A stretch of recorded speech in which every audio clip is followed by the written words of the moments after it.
I think that's the optimistic view here, that without the megaphone of social media at its disposal to incite and motivate people to attend, that this will essentially be a non-event. This will just be your typical gathering of white nationalists protesting the incarceration of domestic terrorists in America, because that's where we're at right now in this country.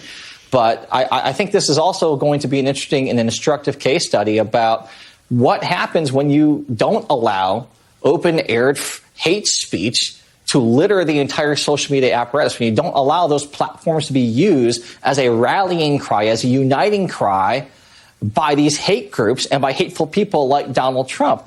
The reason why this may fizzle out is because Trump's not on Twitter anymore, because all these actors aren't using them as propaganda vehicles to try to get all these people to show up and commit an act of domestic terrorism. So hopefully what we see coming up is nowhere near what we saw on January 6th. And that just tells me that removing people from these platforms works, and we need to keep doing it and doing it more aggressively.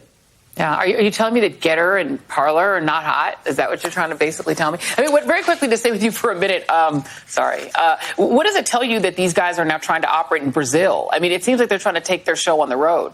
Kurt.